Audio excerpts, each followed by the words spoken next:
Ladies and gentlemen, good morning, good afternoon, good evening, wherever you're joining this session.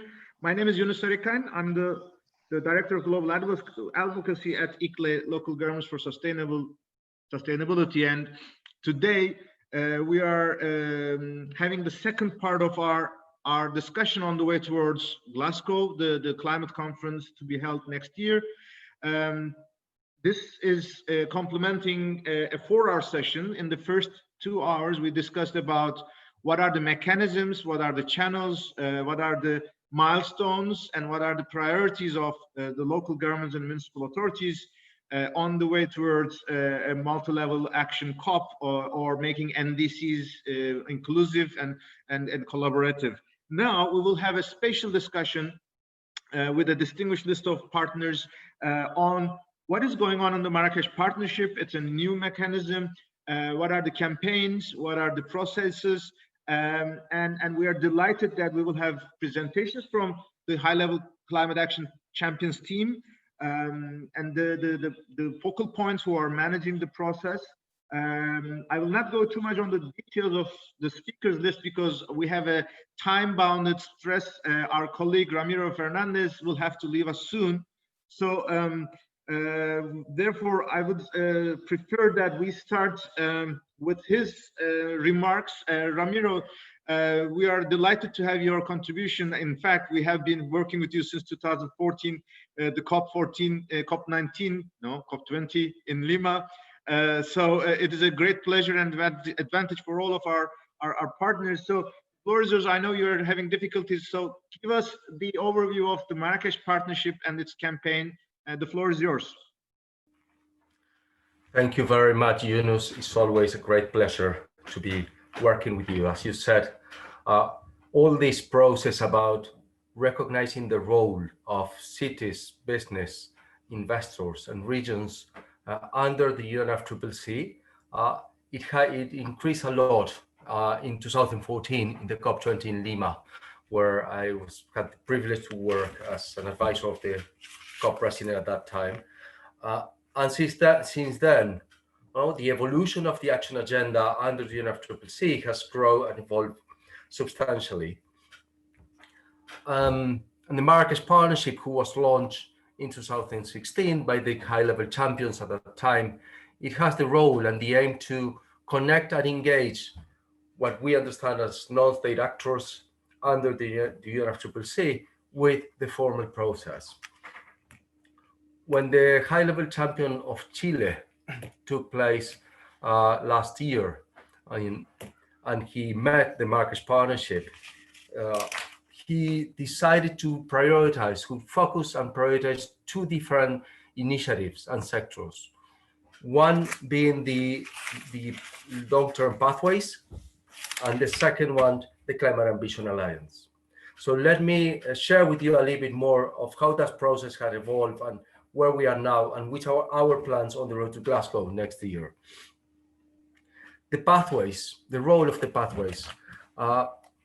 Knowing that the Marrakech Partnership, it is structured in different sectors, we knew and we understood from the very beginning that in time of crisis, like we were recognizing and acknowledging more than ever in 2019, when we decided to change the wording from climate change to climate crisis, we knew that you need to have a long-term vision to address and challenge crises. Long-term visions help you to work for the long-term plannings while you are struggling in the short term.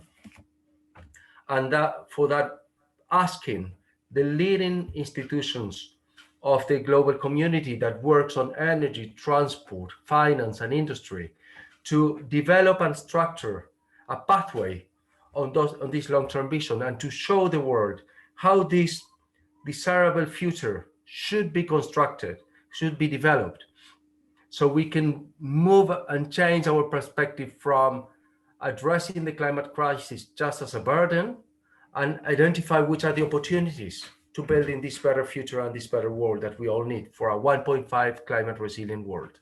So that is the main role of these pathways. They are structured in a way they were launched in Paris, the first version of them, and they had They're structured that in a way that they have a vision, they have concrete actions, they have specific needs and challenges, and which are the policy framing that each of these sectors needs to be compatible to 1.5 by 2050. And they also have timelines, a structure of timelines in process, what should be the interim targets and what should happen in the meantime. These documents that they are developed by the Marrakech Partnership members and under the sign-off of the high-level champions. They were launched in Madrid last year, the first version of them, but they are a living document. We all know that pathways, they are tools that we need to see how we are making progress and how we can accelerate actions. Now, they're not a stick document that you read in once in time and you just get stick to it. They evolve in time because technology evolves, societies evolves, or everything is dynamic. So we are currently working on an updated version of these pathways that will be launched very soon on the Race to Zero November dialogues in the 2 weeks of November where the COP was supposed to be happening. And we're going to be launching a first version and an executive summary of these pathways. And the final version of them will be launched on the 5th anniversary of the Paris Agreement. To finish with this segment, what we are aiming to do as a next steps, and we're already working on as the high-level champions team, it is to, in each of these pathways and sectors, identify and prioritize which are potential tipping points and breakthrough disruptive transformations that we can have on energy, on transport, on land use, on steel, on cement, on shipping, on aviation. What could be an initiative, a multi-stakeholder collaborative process that we could set up on the road to Glasgow to accelerate these transitions in these sectors? Just as an example, in transport, we all know and we are seeing the progress the electric mobility is having. So what if we set up an ambitious target to end the combustion engine by 2030? What would be needed? Which are the type of partnerships? Which are the type of finance that we need to channel into that? What the infrastructure that you need for that to happen? And so we're going to be working on 10 different priorities, highly ambitious like this, in each of these sectors that can accelerate the transition much faster. So this is the role of the pathways. This is the fundamental tool that it has for the global climate action community. And we expect that this will also influence decision makers and governments and companies in different ways. It has to be used by different actors.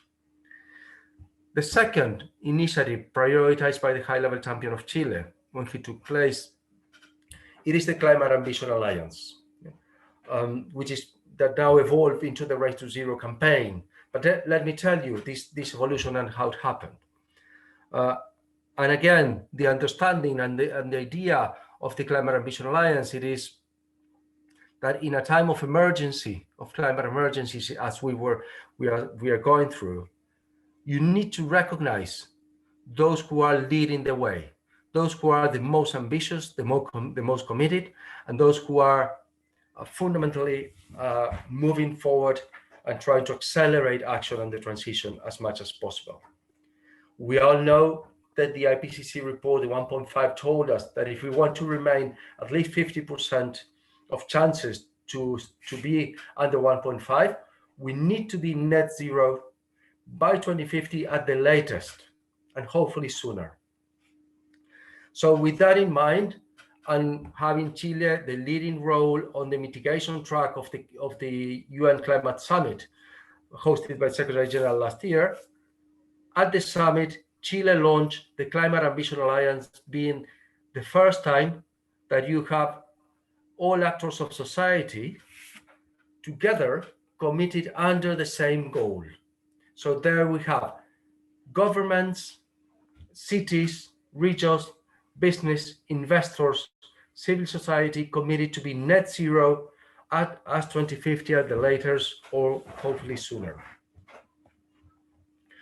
This coalition, this Climate Ambition Alliance, launched in September. It was updated in December in Madrid at the COP. And there at Madrid, we reached a number of 120 countries plus the EU, 15 regions, 398 cities, 786 business, and 18 investors. All this was possible because the Climate Ambition Alliance worked through in partnership with its leading institutions and the leading partners, that they are the ones that are setting up initiatives to engage their constituencies to be net zero on the 40s. And this is why the Climate Ambition Alliance, under the leadership of the high-level champions and the Race to Zero campaign, they work in partnership with these leading institutions. There you have the 1.5 pledge run for UN Global Compact and Women Business and other partners for the private sectors. The B Corps, with a very ambitious commitment to be net zero by 2030. The Climate Pledge launched by Amazon has joined recently to be net zero by 2040.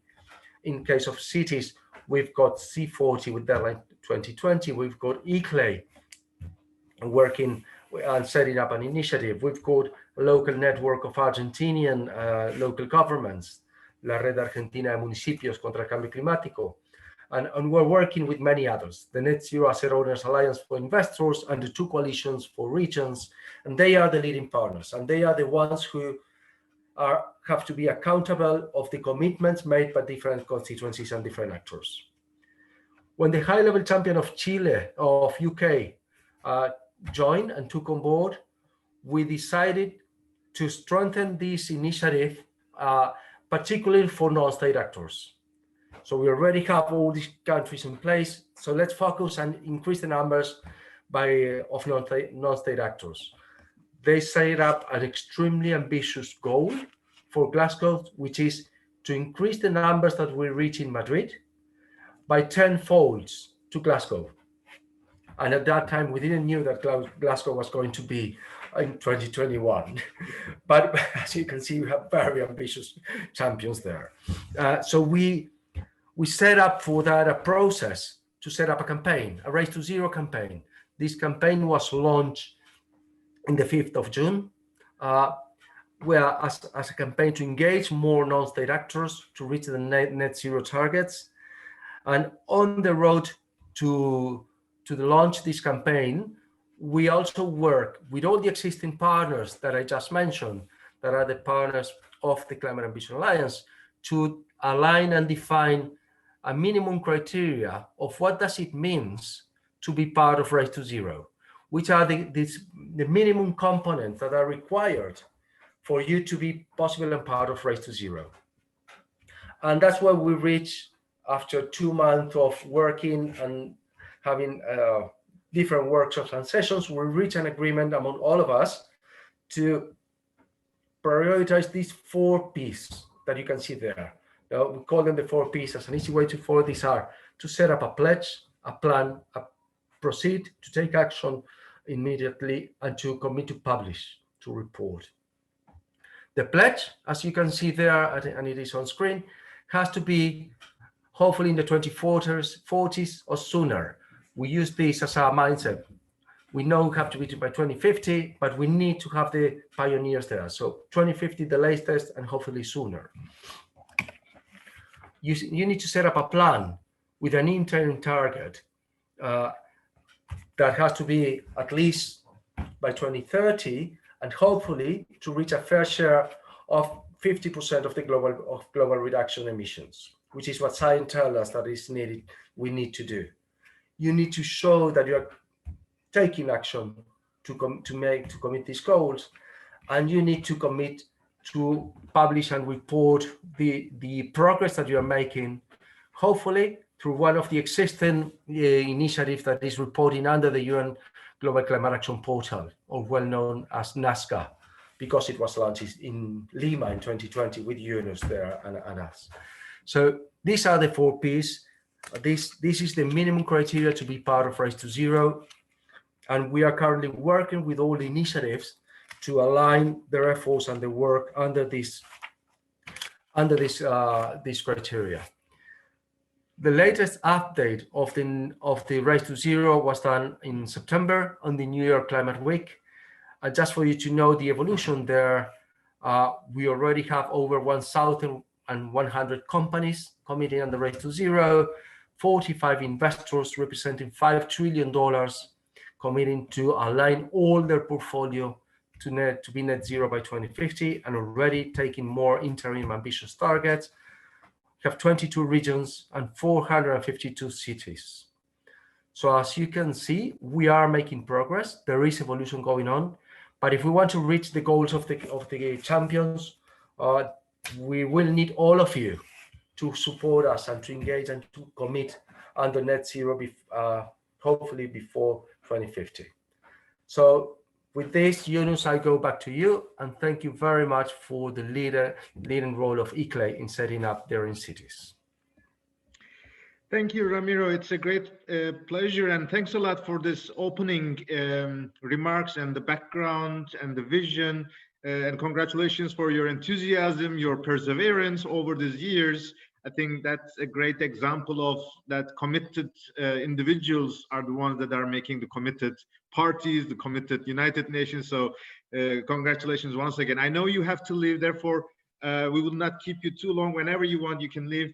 Maybe because we just, in order to save your time for this introduction, let me come back to the next 1 hour and 45 minutes, how to run this agenda. So the challenge is that, as Ramiro mentioned, we have over the past months and even years, a huge mobilization that several documents have been prepared in several thematic areas. The goal is that those documents are both shared and introduced to the end users, as you can see, be it citizens, be it cities, be it business, but also that the national governments are aware of this, so that we are in the next couple of months in the process that parties will prepare their hopefully more ambitious national demand contributions, so that this global mobilization, this sectoral commitment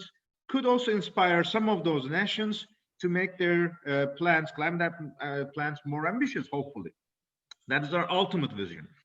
But if we are serious that these documents are not just on the shelves, but really implemented, that's what we have to introduce to our audience, the communist constituencies. So the purpose is that we have invited, as Ramiro mentioned, we are around 10 thematic groups. We obviously could not reach all of them, and time-wise and also priority-wise for the cities and regions. We tried to start with, let's say, most relevant ones. So the logic would be that from the coordinators of our thematic groups, the international organizations, partners, they will take us through in 7 minutes or 5 to 7 minutes what they have prepared, and let's be realistic, or let's be aware, these documents are still in work in progress. There's a still process that they will have to be approved. So you should just think that this is not a final presentation. There will be certain updates, but it is at least a certain maturity that they reached.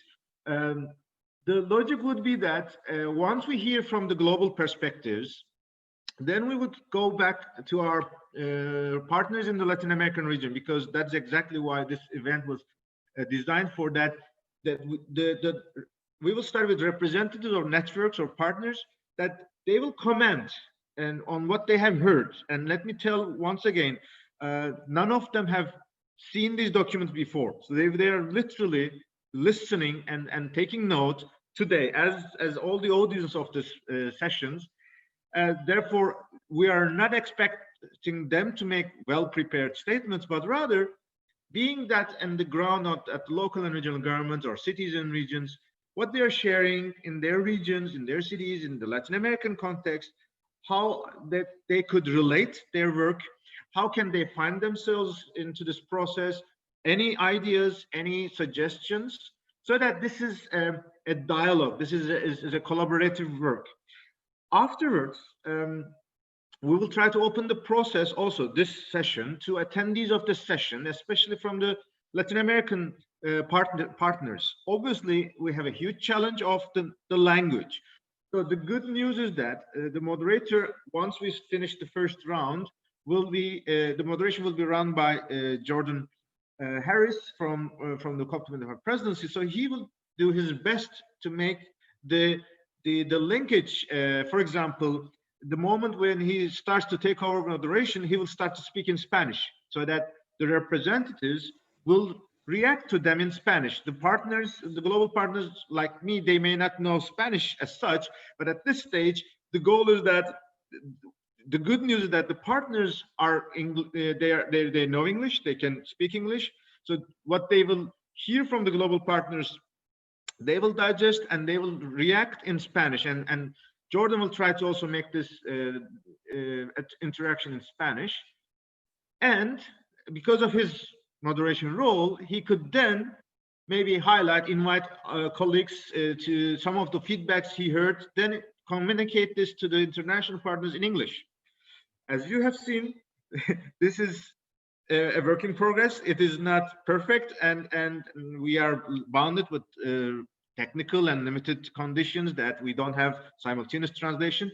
So I invite all of us to be flexible, and I know everybody is acting in full spirit of collaboration and good intentions. For international partners, this is a good experience that they will receive such a feedback for the first time from the local and regional governments. For our partners, they will be exposed to those international process at the first hand. And for the audience, that they will start to think that climate action is not always the big conferences somewhere in the world at the end of the year, but in fact, as Ramira mentioned, that action is taking place at home, and there are new partnerships coming up, new opportunities coming up, so that we can relate ourselves already at home and make changes at home, that we can make our cities and regions be more climate resilient, but also climate neutral. With this in mind, I would like to also say that in this introductory remarks, we will also start to now address with our colleague Cedric Meus from Lafarge Holcim, but he will not necessarily speak on behalf of his company, but rather the audience as such, the business group in that sense, how they're interacting in different thematic groups. Before going to Cedric, I would like to, again, to save time, I will not read all the names, but your screen, in the screen, you see all the partners.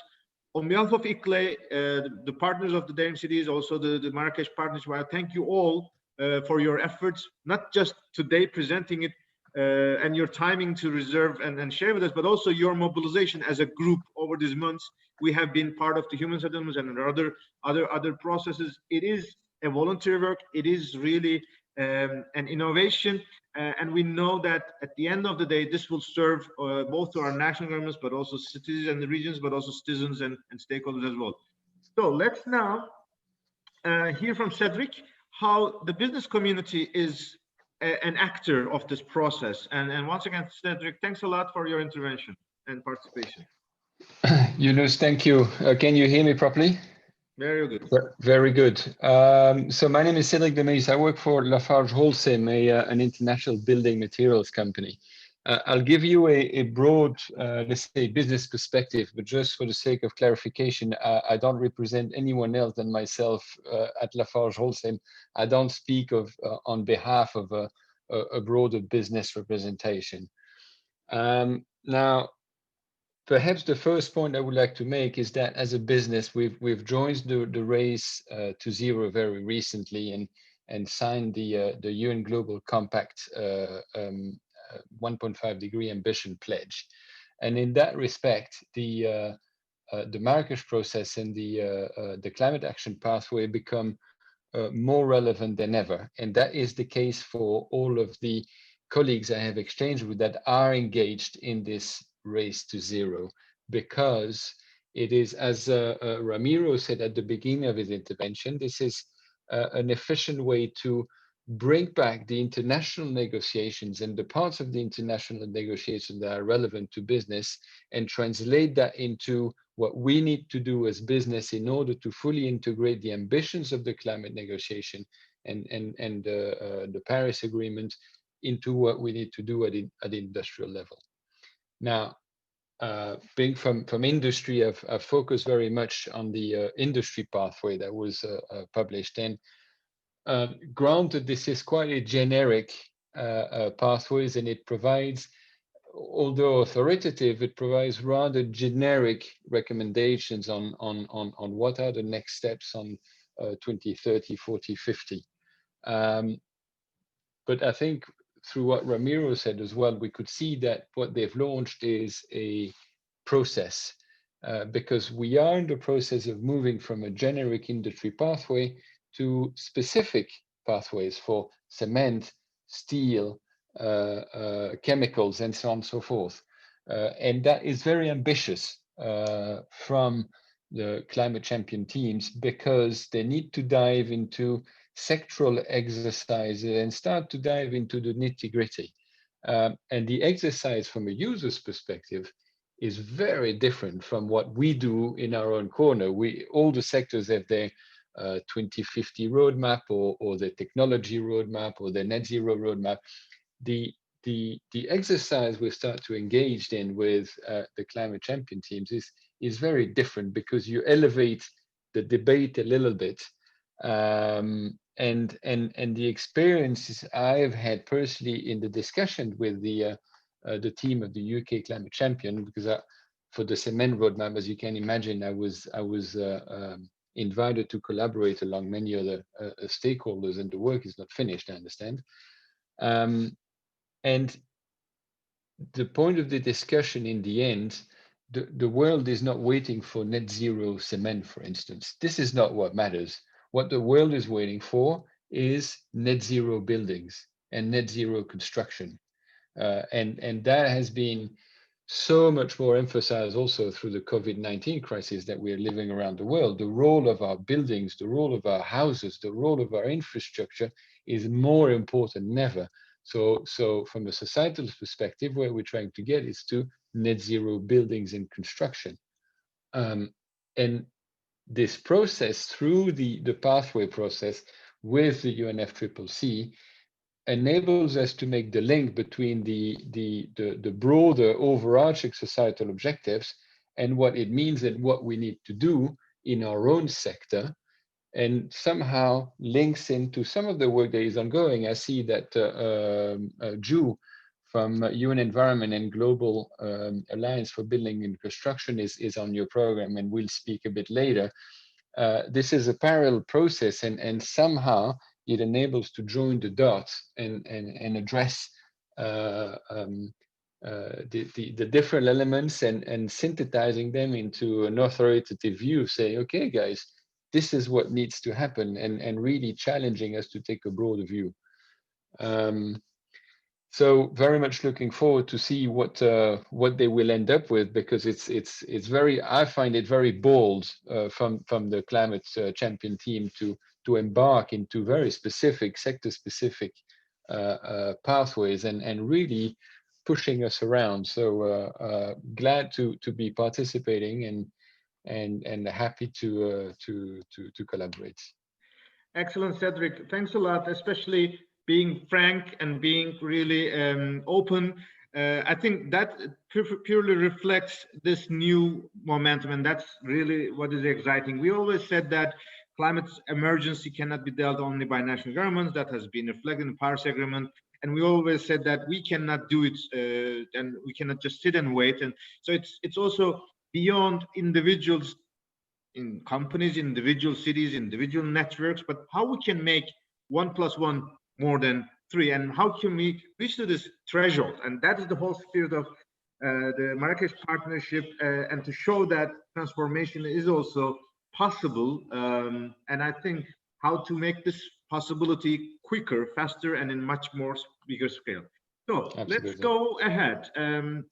We will first start with our communities from transport. I'm very happy to have Wei Shuing from the International Transport Forum, who will be sharing what the transport community has been discussing. And of course, all these speakers, we have asked them not to cover all their pathways, but the ones that is most relevant for the cities and regions.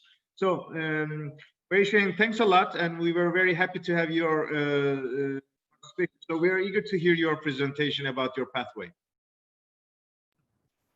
Thank you, Yunus. So I'll start sharing my screen, but I believe you'll have to stop sharing yours first. Yeah.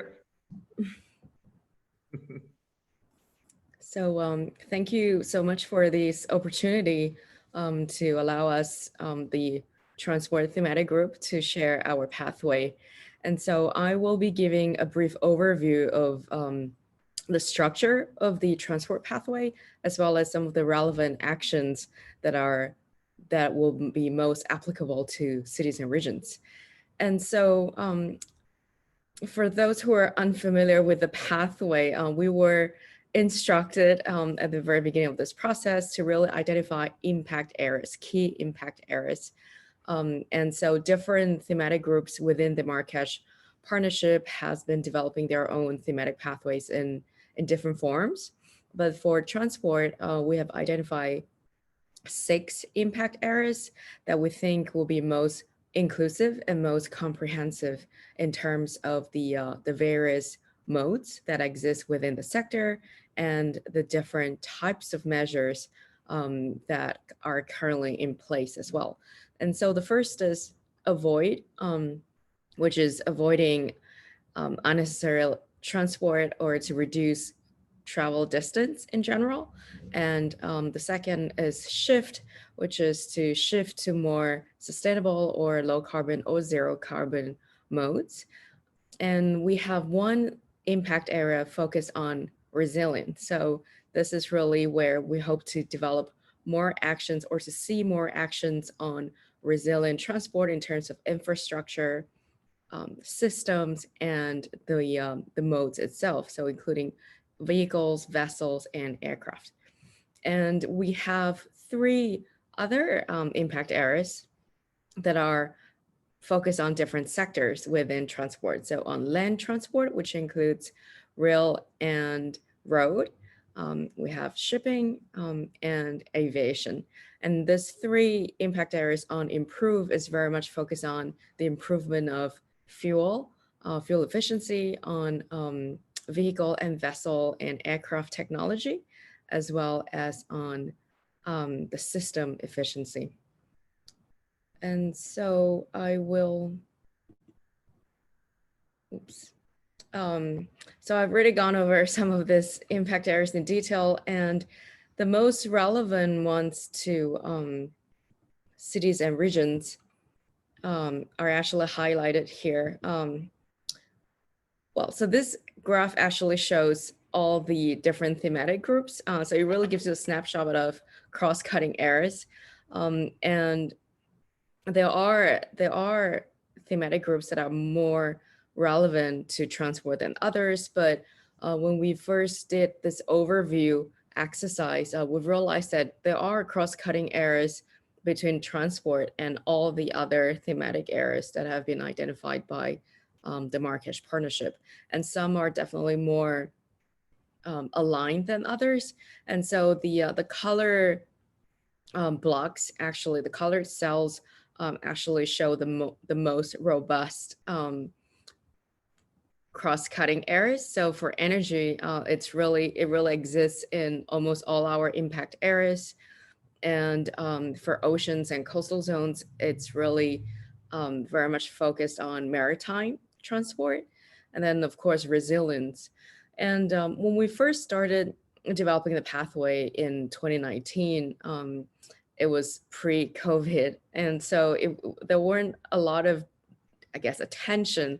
There wasn't a lot of attention on resilience, and now that we're entering a very different phase, there is definitely a lot more discussion and attention on the resiliency of infrastructure and how we can actually use this opportunity to develop more robust transport infrastructure, not just for future disruptions, future pandemics, but also for climate change. And so we do have a whole impact area on this, which is also very much aligned with the resilience impact area. And a lot of the measures that are relevant to cities and regions are contained within human settlements, the human settlements pathway. And I will go into greater detail, but on my next slide, but here on this slide, I just want to point out that the key actions between human settlements and transport are found in impact area 1, 2, and 4. So it has been, there is a lot of attention on urban transport policies, and most of these are linked to land transport, and so including road and rail, and as well as measures that can really reduce distance travel, as well as changes in how we design cities and how travel behavior could be changed. So I know that there's a lot of text on this slide, but if you could just bear with me and focus on the second row, the text in bold. So these are actually the key areas of the overlapping areas that are most relevant to local and regional governments. So I've mentioned that impact area 1 is really on avoid and to reduce travel distance and the use of vehicles, motorized vehicles. And so under the first column, there are specific actions that we have included in the transport pathway that really touches upon the importance of integrated land use and transport planning. And the bullet points show some of the key examples that are included in our pathway. And so it ranges from makes land use to really focus on the development of inclusive transport and to ultimately reduce trip lengths. So not just trip lengths or the distance travel, but also the type of modes that are being used. So to reduce motorized trips.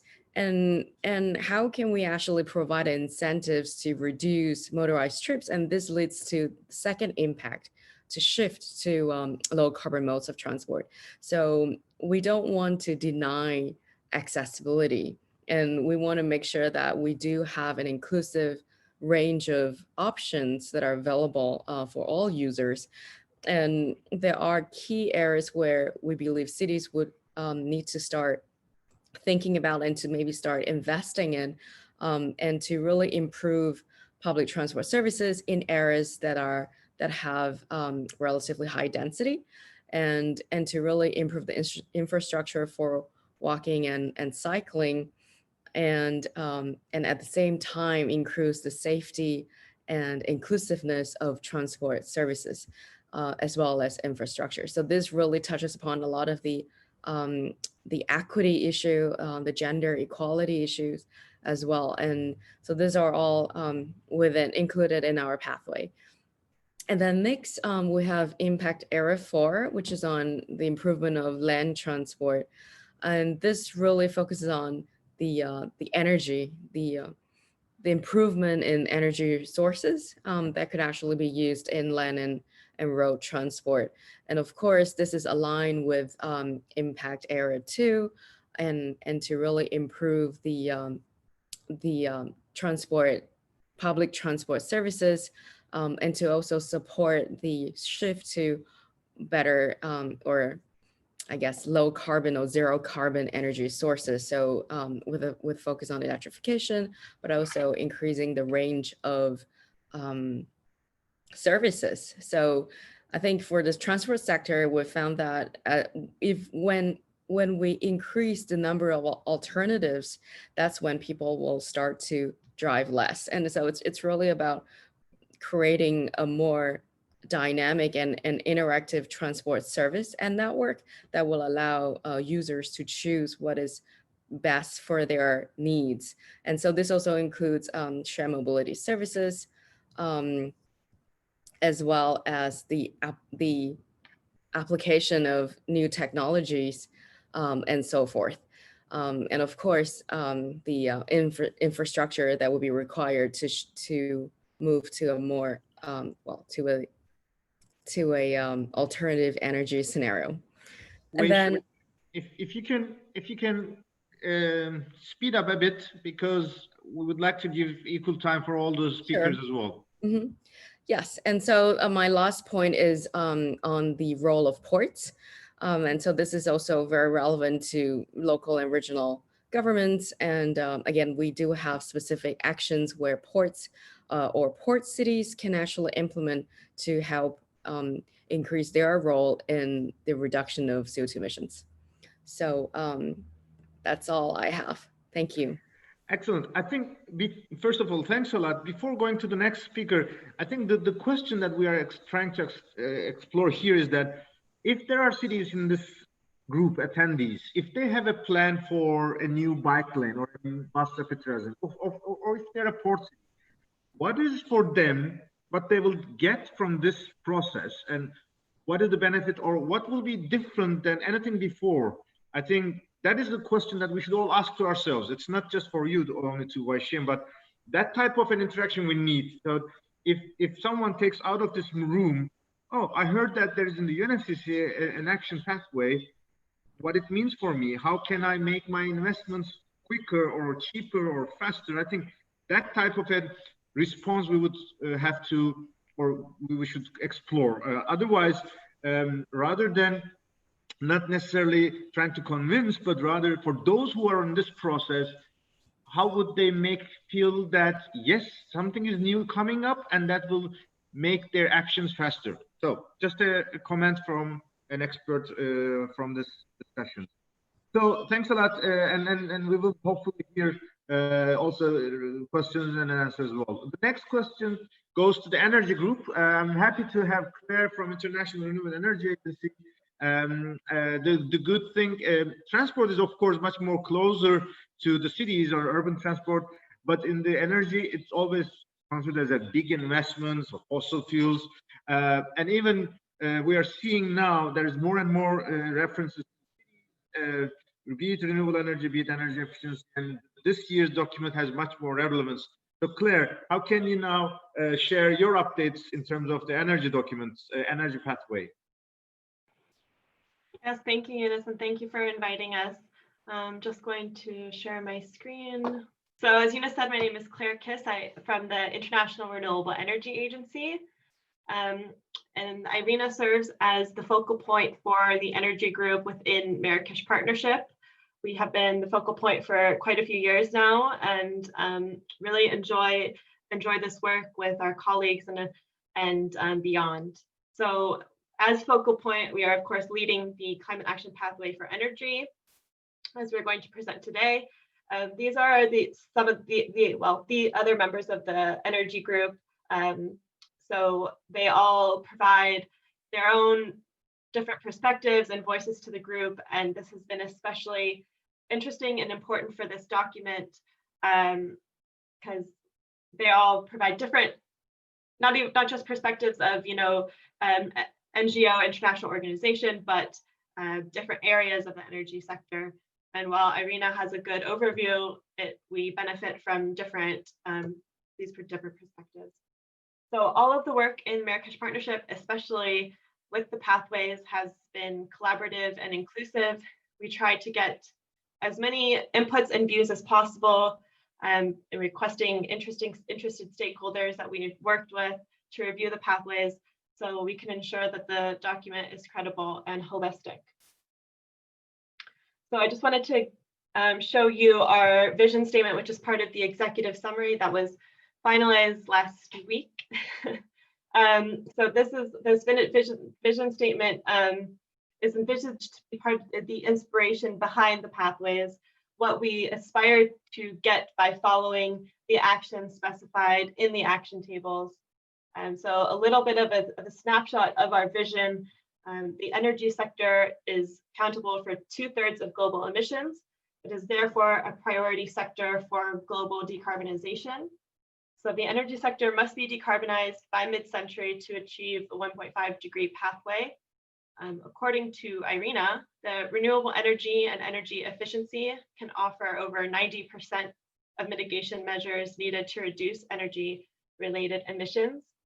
So broken down, the electricity sector is on its way to decarbonization.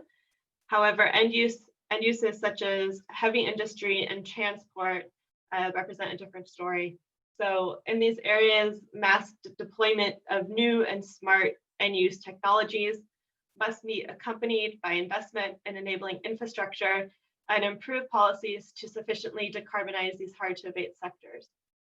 It is also important to ensure that the transition to decarbonization is just, fair, and resilient, and provides universal access to energy. And a decarbonized energy system will not only reduce emissions, but can create jobs, increase GDP, and improve human health, welfare and health, which is especially important now. So just like Weishin did, I just wanted to give you an overview of the energy action tables. So after close collaboration with the energy group, we decided on this structure for our pathway, where each impact area or light blue box represented here reflects a key area for decarbonization. So these 5 boxes, these impact areas, will thus be expanded in the action tables, and it will explain what these specific actors, as Ramiro described, need to or should do by 2021, 2025, 2030, and 2040 to get to 1.5 by 2050 in the energy sector. So I don't have much detail, but I just wanted to give a short introduction to all of these. The renewable-based power system is obviously focused on renewables and efficiency as well. And we focused a lot on recovery throughout the COVID recovery. So 2021 in this is really focused on getting over this pandemic and kind of moving forward. And green hydrogen, emphasizing green and not blue, is one of the key areas of the UK presidency, a priority. And so we kept it there as a inspiration, new technology. So it represents kind of the sectoral integration that needs to happen. End use solutions, we broke down into end use sectors, buildings, transport, and industry. But it's important to note that in this and in the whole action table of energy, we focus on the supply side of energy and leave the demand side to the other respective thematic groups. And coal phase out is really focused on how we can phase out coal while ensuring the just transition. And oil and gas is kind of similar, but for oil and gas, of course. So, of course, we had some cross-cutting areas, as Weishin showed. So we have had certain discussions with thematic groups such as transport, human settlements, and water to ensure that we have that our messages are aligned and consistent. And with that, we are happy to share this with you today. With a new energy system that is decentralized, cities have a huge role to play in regards to actions being taken and areas to prioritize. And we look forward to any feedback you may have that will help us better understand these actions and priorities from your perspectives. Thank you. Thank you, Claire. Over these couple of days, for example, last week, we have announced also our Pioneers of Ambition as ICLE, and we are saying that in terms of climate ambition, climate neutrality, 100% renewable energy is an important area, so that we're encouraging our members to commit and also lead by example, especially the public buildings, public utilities, that they install solar powers or purchase renewable electricity from utilities, so that there's a lot of things I guess cities could show here, and Latin American region is also being very active in that. So I hope there will be this cross discussion or fertilization. So we'll now go to human settlements.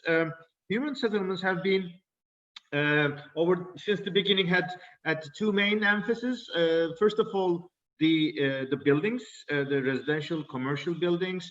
But at the beginning of this year, with the concept of the champions, we have started also to think about it, a built environment terminology, and this was led by a Global Alliance for Buildings and Construction since the Paris Agreement. So we will first hear from them. And similarly, again, in the Human Settlements Group, there was always a discussion about the role of waste, the consumption, and also in connection to the champions, Gonzalo, last year in Madrid, we have started a discussion on circularity. So we will also have another presentation on how waste and consumption could also be a new concept, especially it is one of the newest topics that is coming, starting from the beginning of this year. So Ju from Secretariat of Global Alliance for Building and Construction, the floor is yours. Thank you, Yunus. Hi, everyone. My name is Ju, and I work with the Global Alliance for Buildings and Construction, or Global ABC, as we call it for short, and whose secretariat is hosted by UNEP, by the UN Environment Program. And as Yunus mentioned earlier, for the Human Settlements Pathways, we have both ICLEI and Global ABC as co-leads. And together we work with MPGCA, but also other members of the Human Settlements Working Group to develop this pathway. And so if we move to the next slide, in order to address the human settlements more comprehensively, for the purpose of this climate action pathway, we addressed both built environment on the one hand and waste and consumption on the other hand. And I'll be speaking to the built environment side, which is composed of the buildings and infrastructure assets, and in which we address two main impact areas, one being whole life carbon mitigation, and the other one adaptation and resilience.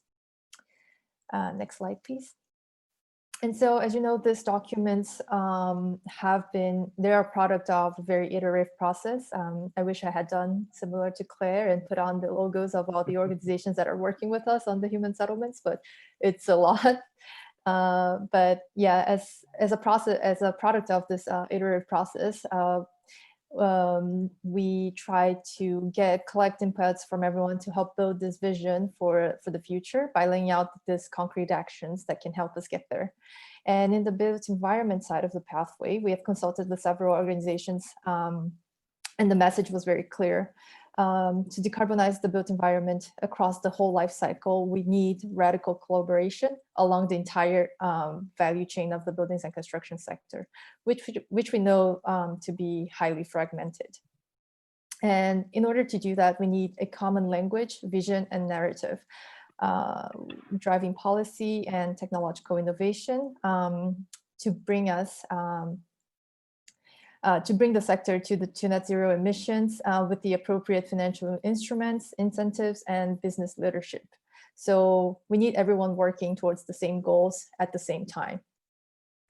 And as mentioned several times before, this also means cross collaboration with other sectors as well. So energy and transport, but also in the case of built environment, specifically the industry pathway, looking at building materials, for instance. And so if we move on to the next slide, these are some facts and figures that are laid out in the slides, and they explained a little bit of the focus, why we gave the focus to the built environment, and how this has informed the vision and the actions and the overall spirit of our views in the pathway. So if we move to the next slide, we can see here in this graph that buildings are responsible for a significant amount of total energy consumption and emissions. Globally, they represent more than around 40% of energy and process-related CO2 emissions. And so it is the biggest single consumer of energy and emitter as well. And so transforming buildings is critical to decarbonizing our economy. And the flip side of that is that they present also a huge opportunity for reductions of emissions, or a huge opportunity to make a real impact in achieving the Paris Agreement goals. But also, I mean, there are also co-benefits that are associated to transforming these buildings, which, for example, we can say more thermally comfortable environments, resilience to extreme climates and other crises, increased resource efficiency in materials, but also, more job creations and economic development. And the next slide. We also know that 2/3 of the countries so far don't have mandatory building energy codes in place. As you can see in the map, some countries do have it for part of the sector and some have voluntary ones, but projection shows us that most of the construction will happen in countries that don't have any codes. And for instance, last year we had around 5 billion square meters that were built in countries without any codes. And so we see a great risk of locking in emissions and vulnerability into our buildings and infrastructure that will become increasingly costly to mitigate in the future. So this is one of the messages that we really wanted to get across in this pathway. We also know that, sorry? Just in a minute, because that's now one of the most concrete things. So this color code in the Latin American, the green, what exactly means this green and gray? Yeah, the green says that we have mandatory energy codes for part of the sector. And the gray is we don't know of any codes. Okay. Yeah, cool. And then we also know that 136 countries have referenced actions related to the building sectors in their nationally determined contributions, or NDCs for short. But very few have specified policy measures in buildings, and even fewer have targets to move towards carbon neutral or net zero buildings. And I didn't put it in this slide, but we also have a map with a color-coded map for NDCs in buildings. So if we move to the next slide, I think it would be interesting to also highlight at this point, as Cedric emphasized earlier in this session, I think more than ever, in light of the COVID-19 pandemic, we see the importance of our buildings and our homes, which for a lot of us have become our offices as well. That's the case for me right now. And I think the current pandemic has highlighted the vulnerability of these buildings and the need to build in resilience into them to all sorts of crises. Buildings are also a key sector for building back the economy, and they must be part of the recovery packages, not only for the economic significance of the sector, which you can see represents 11 to 13% of the global GDP and also 7% of global employment, but also the opportunity for the investment opportunity of growth buildings, which the IFC estimates at $4.1 trillion for Latin America by 2030. So that's very significant. And all these points that that I've raised so far, I mean, they raise the profile of the challenges faced by the built environment across the whole life cycle, but also the great opportunities and impacts that it can have in the decarbonization of our economy and also in achieving the Paris Agreement goals. So if we move to the next slide, please. A lot of the work laid out in this pathway are very well aligned in the spirit of the pathway. And so the global ABC roadmaps, they really complement the human settlements pathway in providing much more granularity into the climate actions that are needed to be taken in this sector to realize all the potential that it has in reducing emissions and reaching net zero, which is the ultimate goal for the built environment side of the human settlements pathway. And they lay out a comprehensive set of targets, timelines, and key actions adapted for the different regional contexts and provide short, medium, longer term goals.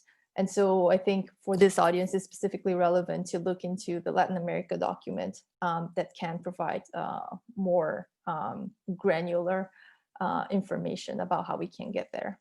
And I'll move on to the next slide that I have at least. And so these are the timelines that we have for the global ABC roadmap for buildings and construction, and they obviously take a deeper dive into the section, but they have in a lot of ways informed along with other reports and other work that's been developed with our partner organizations. But these have informed the climate action pathways, and we worked with similar timelines, formulating the ambitions, especially regarding net zero buildings, reduction of embodied carbon in buildings, renovation rates, and looking at timelines of 2025, 2030, and 2040, with the understanding that to reach certain goals by 2050, which is the case shown in the screen right now, we need to have a set of actions in place already by 2040. And I'll stop there, and I guess I'll pass the mic to Burcu. So thanks, Ju. Before giving the floor to Burcu, just to recap, in the sense that to put in the context the waste and consumption also, when we were first starting the Marrakech Partnership in 2016, the high-level champion Hakima was asking us, why don't we focus on waste? And for some reason, we didn't have the capacity, or it was not prioritized. And then in Chile, in Madrid, Gonzalo was introducing this concept of circularity. I think compared to the other presentations that you have heard, you have seen that there are certain historical efforts or institutional background, whereas in waste and consumption, this is a process that has been introduced this year. So I'm very happy that Burcu is now taking us to this concept, which we hope will be one of the strong elements in the years ahead, with building new partnerships and new initiatives. So Burcu, the floor is yours. Thank you very much, Yunus. Voy a decir unas palabras en español. Buenas tardes y buenos días a todos. Mi nombre es Burcu Tunca, como ha dicho Yunus. Soy el jefe de desarrollo circular de la Secretaría Mundial del ICLEI. Vale, estamos moderando el área residuos y consumo, la ruta Human Settlements. Haré la presentación en inglés, pero puede responder preguntas en la ventana de comentarios. Vale, si lo desean. Gracias. As Yunus has been saying, we have been approaching also the challenge of human settlements area, construction and buildings where we live, in terms of the built environment in the cities from the consumption side.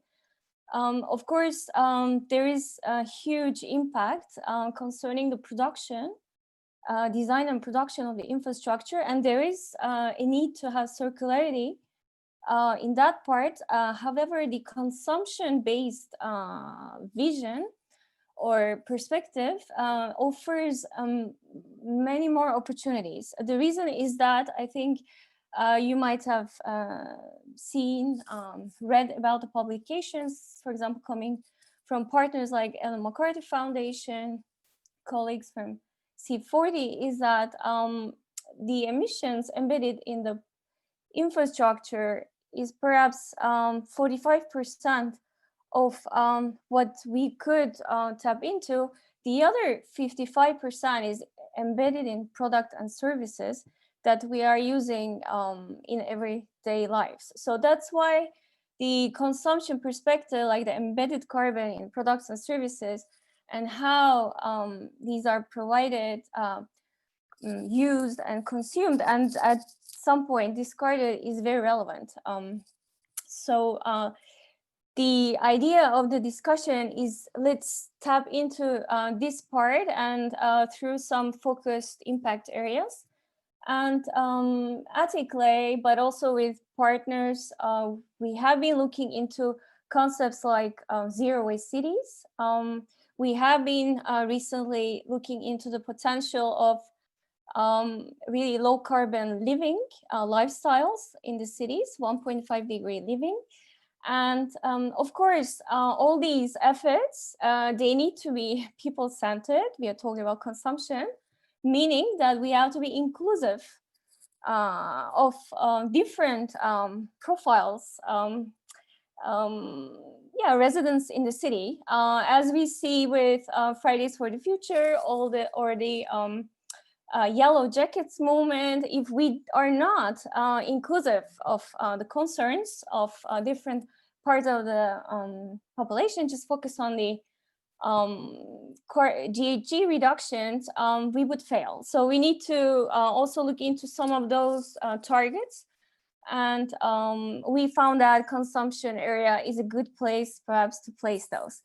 As Joe has been explaining, of course, this is a very inclusive and process, and it's a new one. So it's not as complete as the other areas, but we have just started, very excited to develop this in the coming years together with you, and also in the context of Latin America, of course. So I just want to explain briefly in the rest of the time what these areas mean. So for example, the first pillar, as Joe was saying, we looked into what kind of vision we can have concerning the consumption of products and services in the cities. Obviously, the first thing that the cities are responsible for is waste management. So it is, of course, our vision that cities looking into materials and emissions in terms of chemicals to the water, to the air, really go approach to zero, almost no discharge. So this means that there's a figure that I'd like to share with you. This could be our vision if we start from the right to the left, that we really like to recover whatever we can do, like collect, segregate, and recycle. Of course, already start reducing in the industry, in the SMEs, in the business side, or at home. And we can, of course, look into models like reuse, having products lasting longer. Also, those products that are used and purchased by the cities, so in terms of procurement, then looking into, obviously, design, eco-design, because 80% of the impacts that we like to reduce, they come from the design part. And looking into business models like ownerships, how to create perhaps models of sharing cities, and going back to concepts that we already have in place, like regenerative cities, slow cities. So tapping into these kind of concepts where we can eventually say that towards 2050, we could create 0 waste cities. So we have those concepts and tools in place. The other powerful vision we are looking into is in terms of living consumption-based carbon emissions. We like to see a certain cap. And this cap, from the recent studies, we know, likes of IGES, Citra, that the magical number for us now, just by 2030, is 2.5 carbon equivalents. So this is, if we like to really have the overall vision, 1.5 degree vision, then we need to stick to the 2.5 tons of carbon equivalent. And it needs to go even lower, 1.4 tons by 2040, 0.7 by 2050. This is very ambitious, which means like we, even in Brazil, which is right now 2.8 tons per person, we are already about a set target. We need to go 80% lower. So this is the consumption-based perspective, where you can see a mini graphic down there. It's inclusive of the products and services in the city, not only the infrastructure that the city is dealing with. Finally, as I mentioned in the beginning, looking into the inclusiveness, participatory processes, and having equal opportunities in all these steps, like in a way, social equity should be cross-cutting those goals, that by 2050, our policies, all these efforts are inclusive of the residents and local stakeholders. And we have principles like access, participation, and opportunity. In terms of the process, not going into the details, we're working, as I think Joe showed for built environment, we are working on certain commitments, as you see in the slide. Just by next year, there are already efforts going on, closing the loop as much as possible, creating awareness, first of all, on circularity, the waste hierarchy as much as possible, looking into more and more into extended producer responsibility schemes, and towards 2050, 2040, we go into we want to see targets like circularity embedded in, for example, public procurement. Also, carbon intensive materials are recycled as much as possible, so given priority to those. Not to take so much of time, similar targets we're trying to put for 1.5 degree living in the light of those targets, 2.5 by 2030, 2.5 tons. What could be the priority areas? Looking into, of course, mobility pathway. There are links. Looking into food, nutrition, there are links to those pathways. We have to work on reduction of carbons and provide access to the residents in the human settlements in all cities and local governments. So I think briefly, that's what I wanted to mention. As Yunus said, as Joe said, it's a very inclusive process. So I'd like to invite colleagues that are on this call to contribute in the next stages to these visions. We have many initiatives. We have lots of inputs already in place, but I would like to advance this perspective more, and perhaps showcase already happening cases, targets that are beyond the network of ICLEI. Thank you. Thank you, Burcu.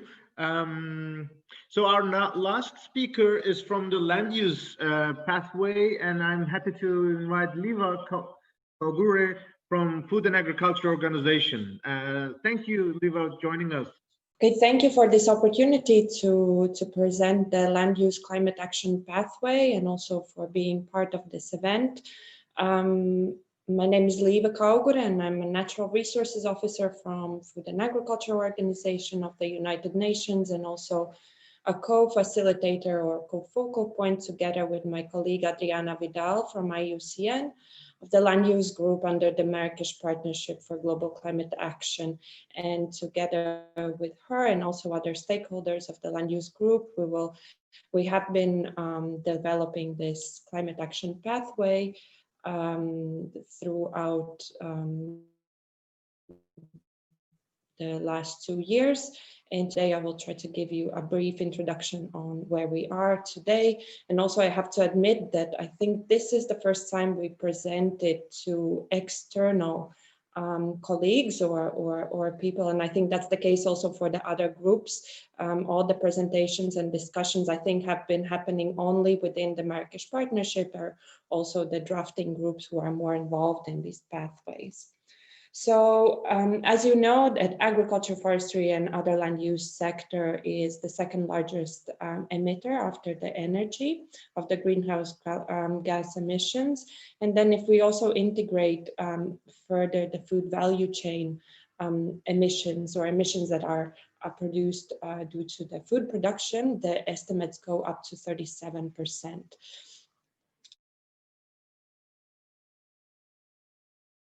At the same time, also that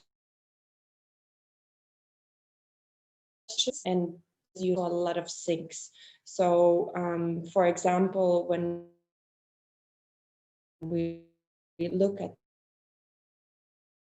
Liva, I think we're having some difficulty to hear you very well. The forest, we can see that. I have to apologize. I think that's my internet connection today, so I will stop my video. Perhaps that will improve. That's good. So sorry for that. So as mentioned, there are a lot of sinks as well as a lot of sources of emissions.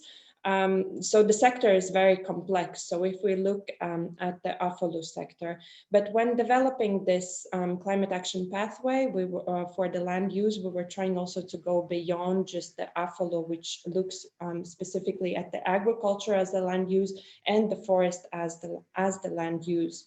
And the other point what I would like to make, which is very important for the land use action pathway, is also the socioeconomic dimension as well as the food security dimension. So we cannot just stop doing agriculture to produce food, because that also then entails the risks of food insecurity for all, both at the rural but also at the urban areas.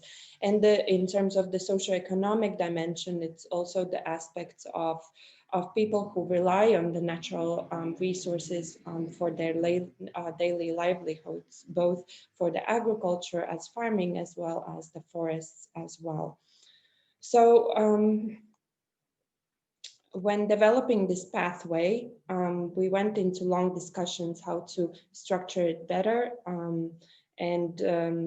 So we had a lot of exchanges and back and forth with the stakeholders.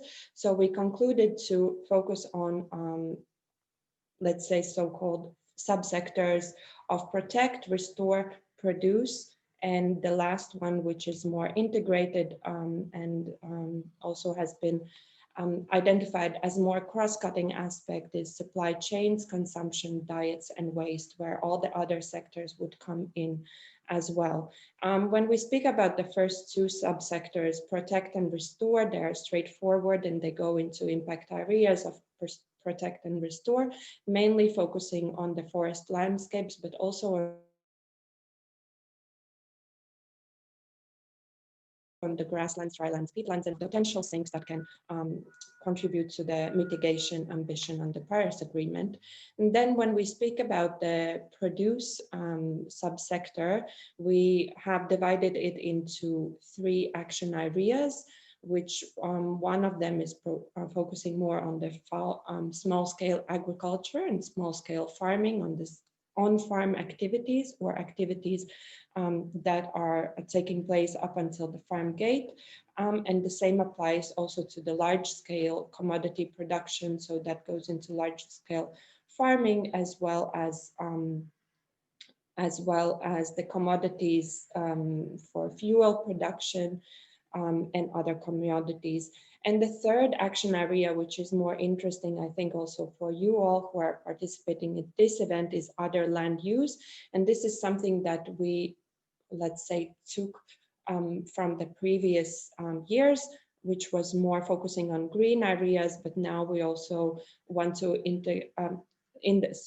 we want to focus, which was focusing on the urban areas and land use in urban areas, but now also extending it more to the extractive industries and mining as well. But the impact area is still much more richer into actions required for the urban areas.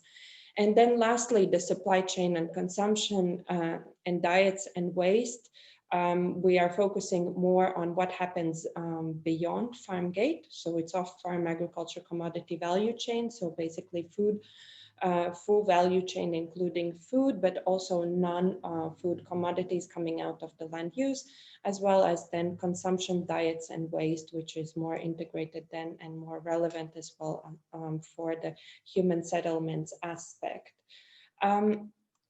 The overall vision I will run through is also a quick screenshot of the vision for the land use. So basically, we foresee that in 2050, the land use sector will use its full potential, which is around 37% of contribution to the global mitigation goal. And that will happen through sustainable land management, restoration of the forests and other carbon-rich landscapes, as well as through sustainable agriculture practices.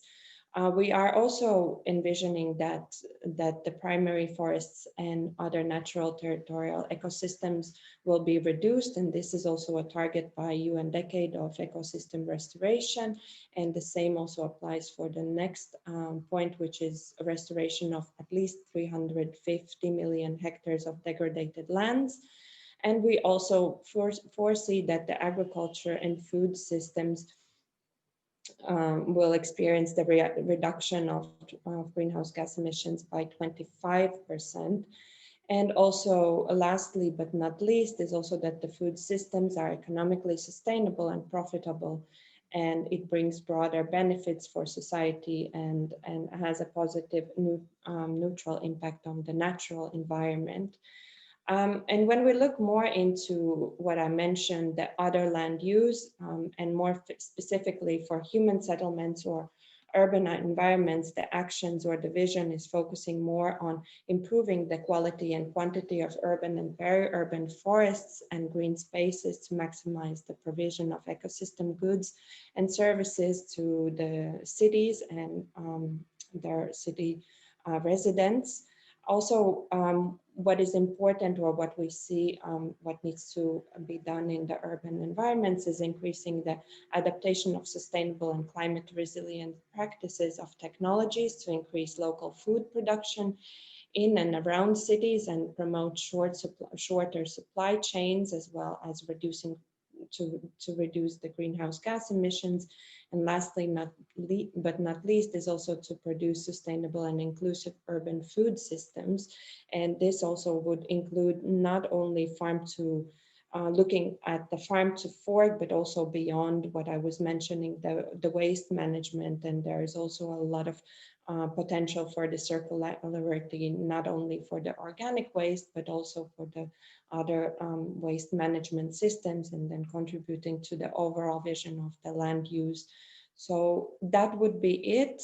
I try to be very short and quick to keep on time.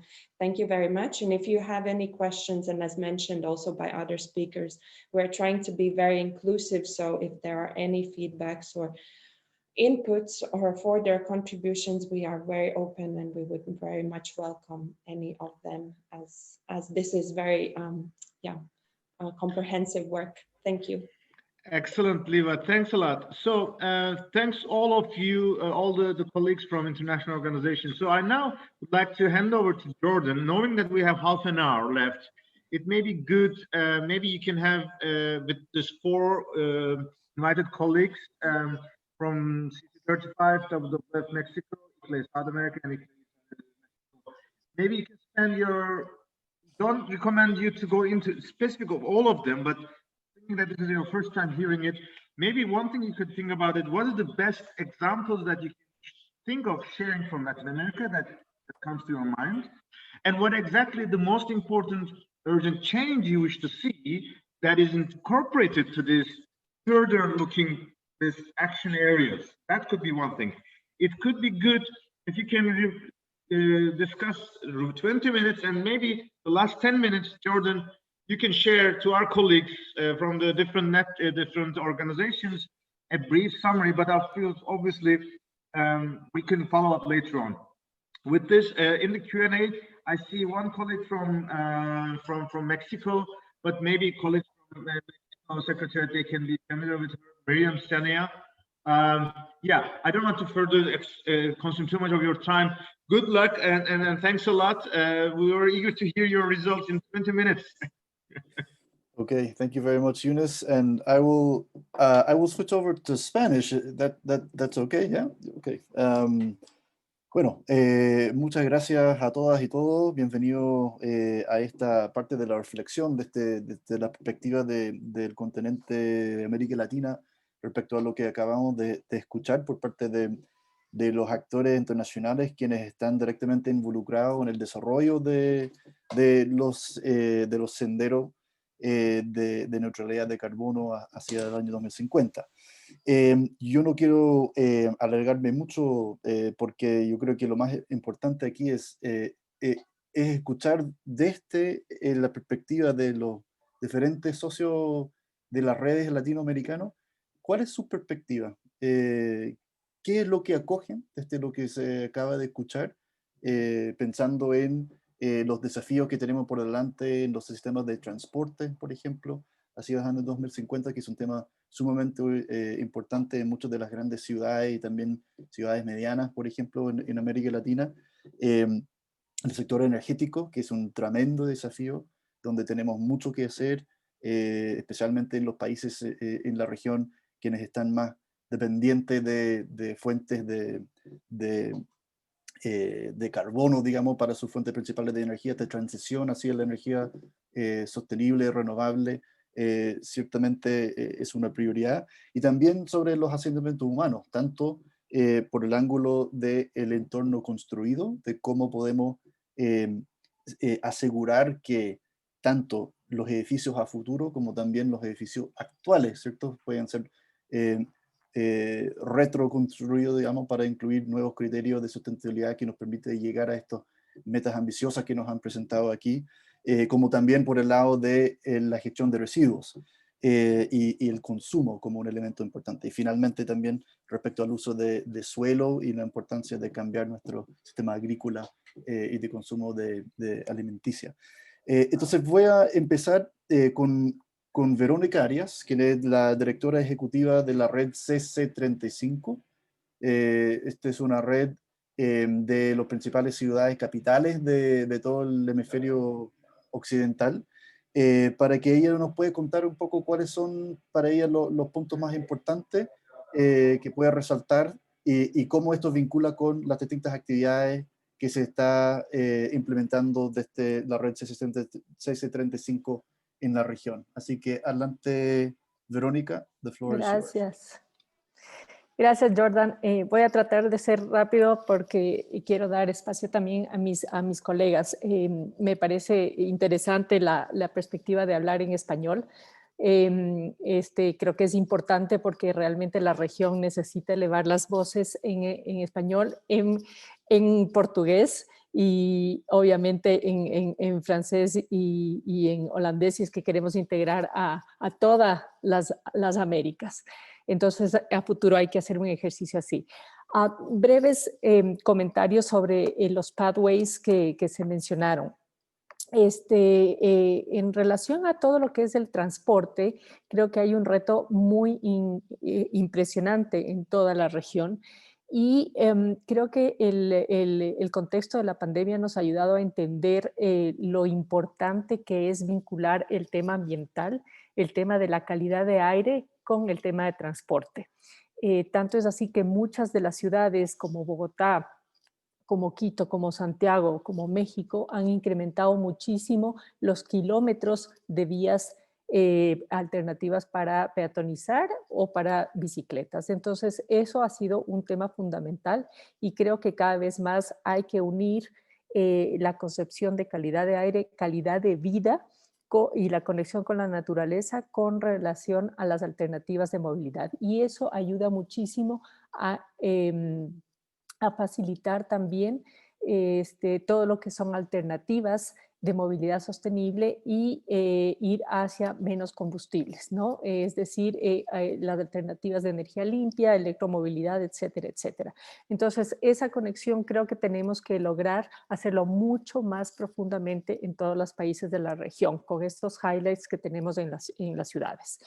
Con relación a energía, estamos trabajando mucho en un paper con REN 21 y muchos de los temas que salieron especialmente en la región es que todavía es necesario un marco regulatorio nacional que revise todo lo que es subsidios y que revise todo lo que es subsidios y una visión a largo plazo. ¿Por qué? Porque países todavía como Ecuador, como Venezuela, como Perú, como México, muchos de ellos tienen todavía un marco regulatorio que favorece los subsidios a combustibles fósiles y todavía no hay un buen marco jurídico que favorezca el cambio de a energías renovables. Con relación a lo que es Human Settlements, Creo que es importantísimo mirar que la región de América Latina y el Caribe tiene un 80% que es la región más urbanizada a nivel global, pero también la más informal. Y eso significa un reto enorme, enorme con relación a establecer unos códigos estandarizados para la construcción a futuro, ¿no? Y no solamente por el tema de built environment, pero también de riesgos, ¿no? Y de resiliencia. Entonces yo creo que en eso hay mucho que hacer todavía en la región. Con relación a Circular Economy and Waste Management también es otro de los grandes retos. Las autoridades ambientales especialmente están preocupadas, los alcaldes siguen preocupados porque esto no hemos avanzado mayormente. Hay una enorme cantidad de desechos. Solamente el 3% en América Latina se recicla, es decir que el 98% desechamos, ¿no? Y se van a los rellenos sanitarios. Eso es todavía un issue interno en América Latina. Y por último, haciendo referencia a lo del land use, creo que el tema de urbano-rural y la conexión entre lo urbano-rural es importante, especialmente ya por el tema de inmigración interna de un país a otro, por el tema de food security, y también el tema de tecnología. Todo eso constituye un gran reto para la región que hay que avanzar.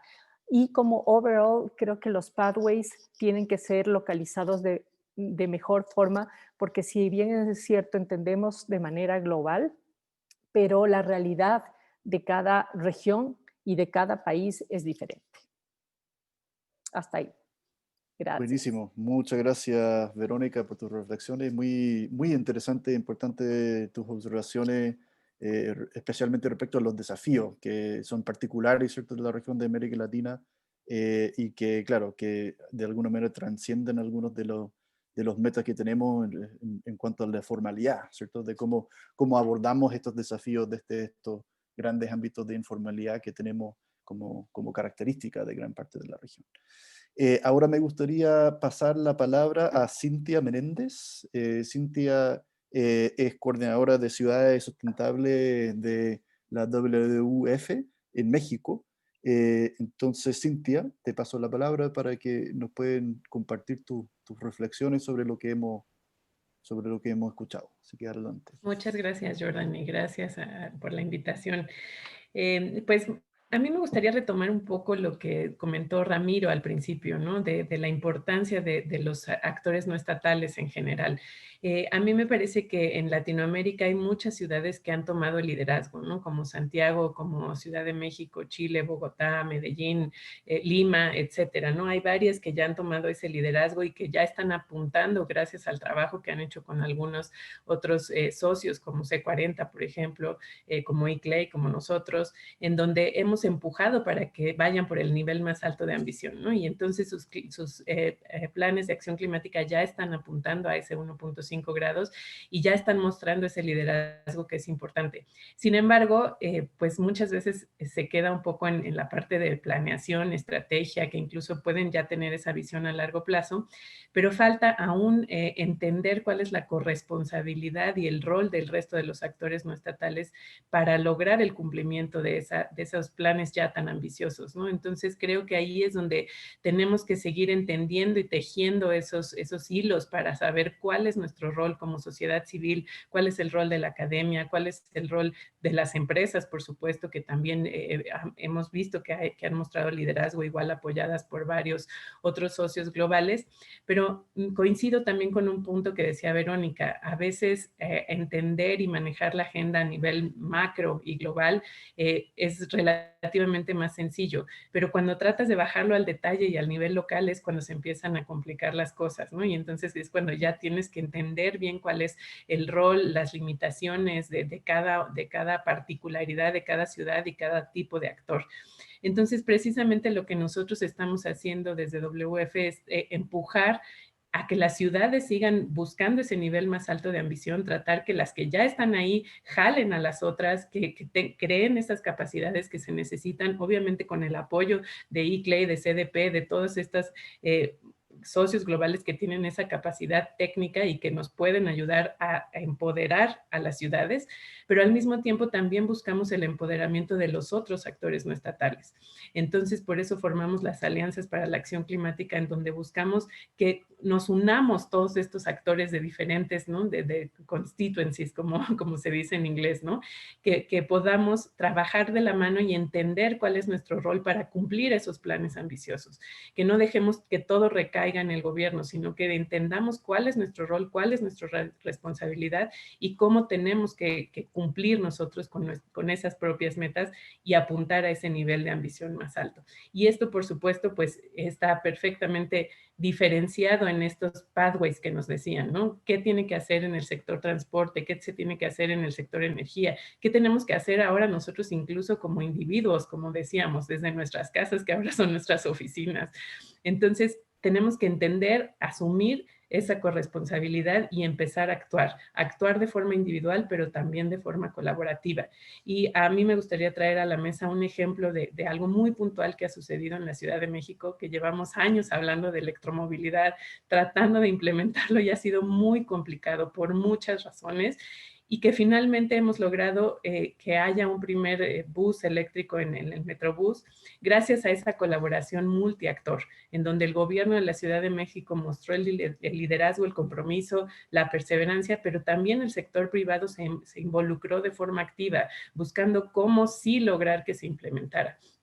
Y por supuesto la sociedad civil siempre hemos estado empujando ese tema y mostrando los cobeneficios. La academia también ha estado ahí de la mano para mostrar cuáles son pues las tecnologías más adecuadas, etcétera, ¿no? Entonces, creo que sí es posible, es complicado, sí, somos muchos actores con muchas mentalidades, muchas particularidades, pero definitivamente es posible, y si eso se puede demostrar en un monstruo de ciudad como la Ciudad de México, definitivamente se podrá implementar en muchos lugares más, y es hacia donde tenemos que apuntar. Gracias. Buenísimo, muchas gracias, Cintia, por tus reflexiones. Es cierto, los grandes desafíos es llevar estas metas y objetivos globales hacia los territorios, hacia las localidades, cada uno de los cuales es un mundo en sí mismo, ¿cierto? Entonces, ¿cómo lo insertamos dentro de las dinámicas, las normas, todo lo que es específico de cada contexto y real local? Y les felicito por el logro en el caso de Ciudad de México. Aquí en Santiago también estamos apostando por la electromovilidad. Bueno, ahí Verónica también nos puede contar sobre eso, que están impulsando junto con la Municipalidad de Santiago, un tema muy importante, y les deseamos toda la suerte para que siga avanzando e impulsando con fuerza en México. Ahora tenemos con nosotros a Rodrigo Corradi.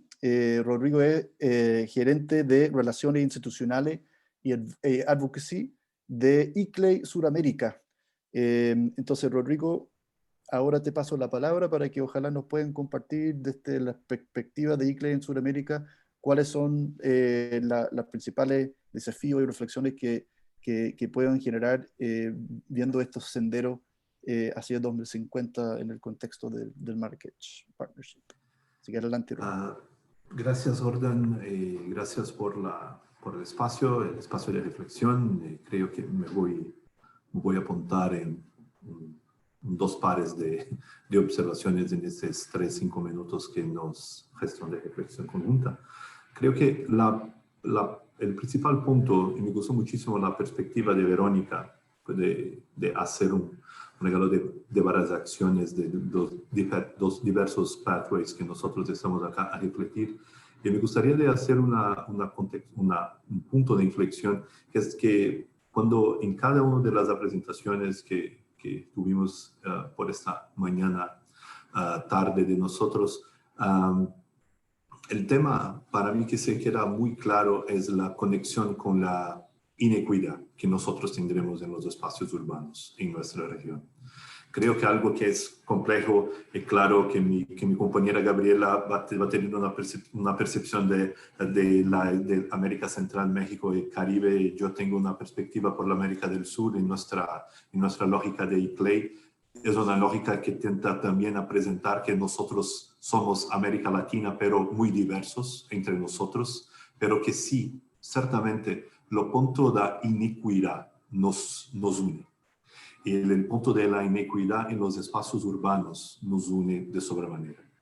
Con esta perspectiva, creo que los diferentes pathways, algunas de las palabras, me recuerdo que Burko había hecho una ponencia específica que es, no podemos estar alejados de la realidad de la gente. Cuando nosotros estamos a apuntar metas, riesgos, 2050, 2100 vamos a tener una otra forma de vivir, porque la gente en nuestras ciudades, la gente que vive en la calle, en las capitales de América del Sur, seguramente, es una gente que no mira esa realidad, si no puede ser presentada, introducida a una realidad que tenga la lucha contra la inequidad como una parte fundamental de nuestra agenda.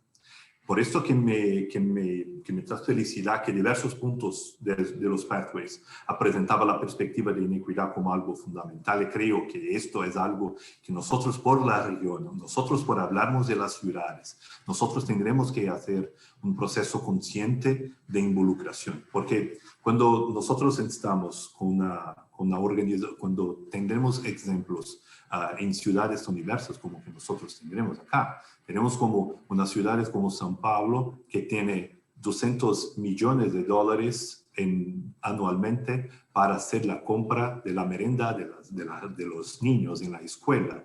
Mira cómo que esta ciudad está haciendo un proceso de hacer una vinculación con una compra responsable, una compra que tiene la capacidad de involucrar una producción de alimentación sostenible en la ciudad. Estos ejemplos son ejemplos que intentan, además, hacer la vinculación entre procesos de gestión que tengan la capacidad de involucrar a la gente.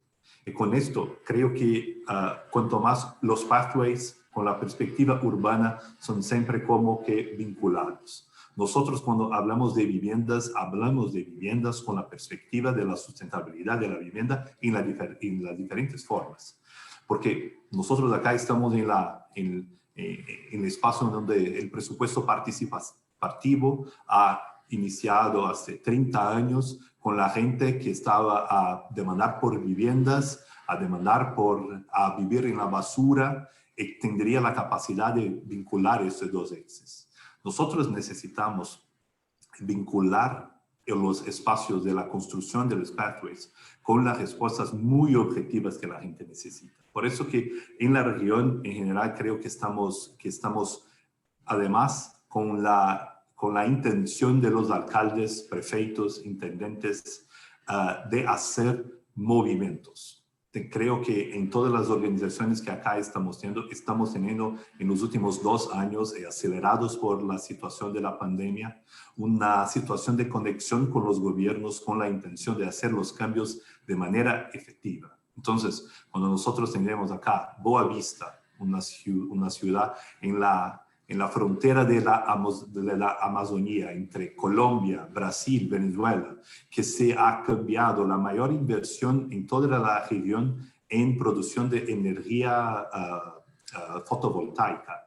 En la región fue hecha por una ciudad en la mitad de la Amazonía que no tendría los intereses que nosotros en los centros más cosmopolitas de la región tendría, pero ellos avanzaron de una manera sorprendente con la perspectiva de, bueno, nosotros tenemos que cambiarle esta perspectiva de forma efectiva. Entonces, aprovechar los ejemplos que nosotros tendremos en las diferentes formas, no es solamente aprovechar en exceso de energía, de land use, es la vinculación entre ellos, trabajando con la perspectiva de la lucha contra la equidad. Y por una lógica de equidad, yo quiero, por favor, hacer una manifestación que estoy muy gusto de estar en el medio de tantas mujeres que están acá presentando las perspectivas urbanas.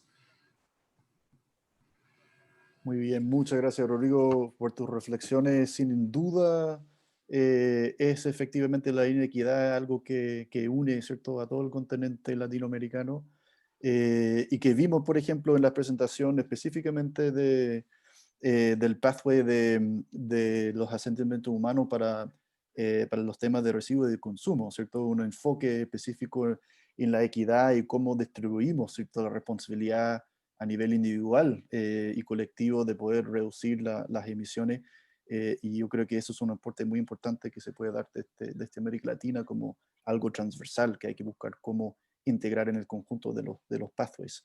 Y finalmente también tenemos con nosotros a Ana Gabriela Monray, ella también de ICLEI, pero ella es coordinadora de Relaciones Institucionales para ICLEI México, Centroamérica y Caribe. Entonces, Ana Gabriela, te paso la palabra para que nos pueda también compartir sus reflexiones sobre lo que hemos estado conversando. Muchísimas gracias, Jordan. ¿Me escuchan bien? Sí, todo bien. Bueno, pues, thanks to everyone for sharing all those inputs. Muchas gracias a todos. Ahora cambio a inglés. La verdad no podía dejar de agradecerles porque somos los primeros en recibir muchas de estas apreciaciones, ¿no?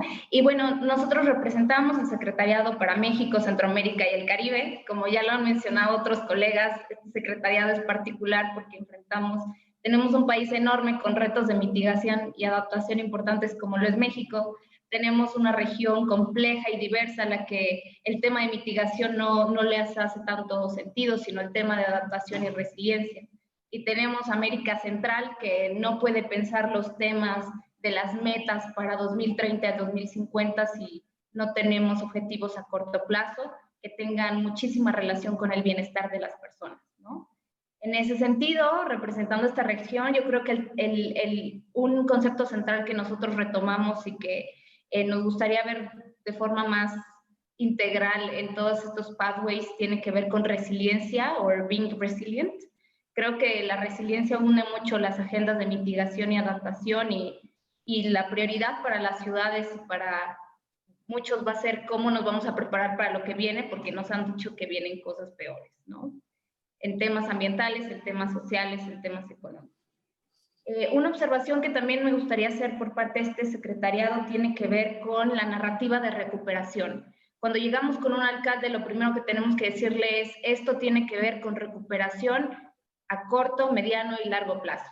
De otra manera, si no hablamos de una nueva perspectiva, difícilmente vamos a obtener su atención, su compromiso, y pensando no solo en corto plazo, porque muchos alcaldes van a cambiar, al menos en el caso de México, el próximo año hay elecciones, entonces comienza otra vez esta narrativa, sino pues hacerles, justo compartirles esta idea de que la resiliencia se construye con pequeños pasos que van a brindar una mejor calidad de vida a los ciudadanos a largo plazo.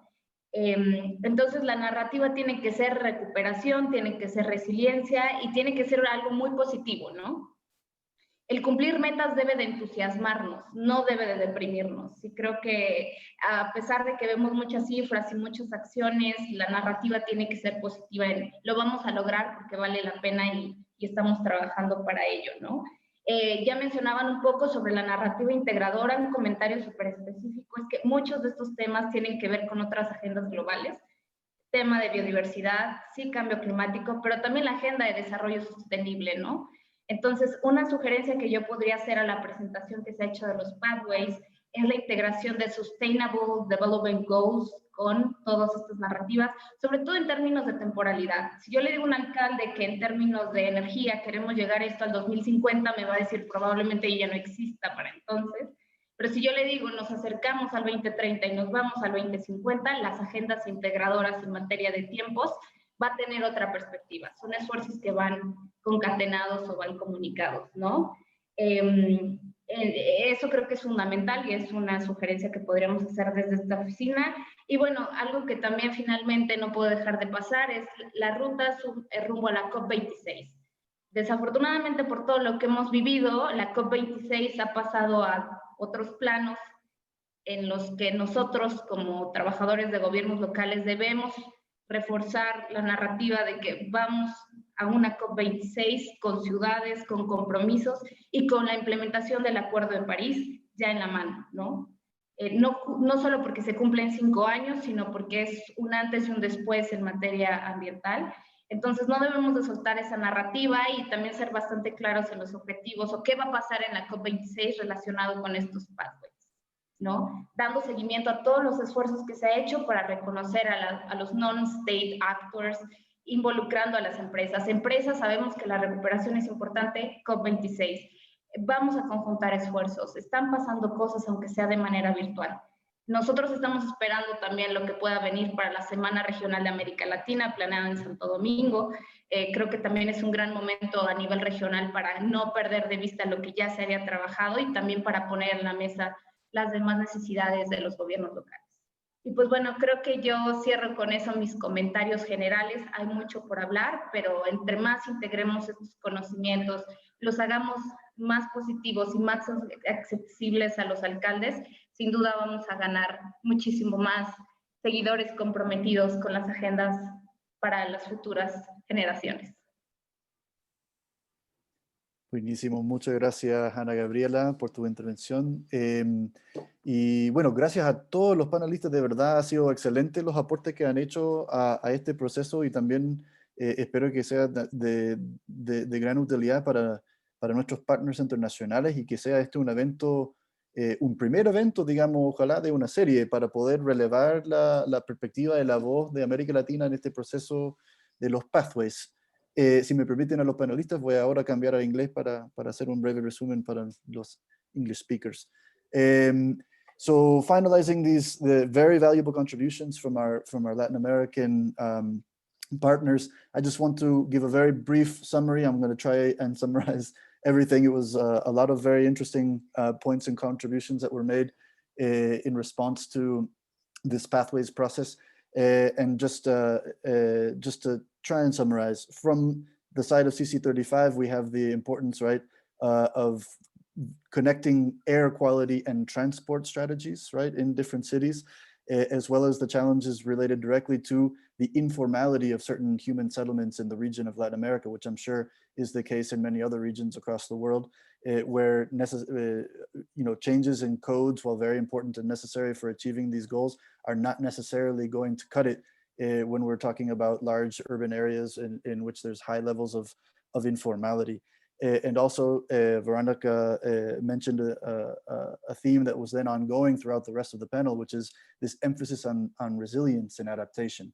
We hear a lot of emphasis, right, on carbon neutrality and mitigation, but as we know in Latin America, which is a region that's highly vulnerable to the impacts of climate change, in a lot of especially local areas and territories and cities, the big issues are not necessarily mitigation, but more on how do we protect ourselves against climate risks and threats through resilience-based strategies.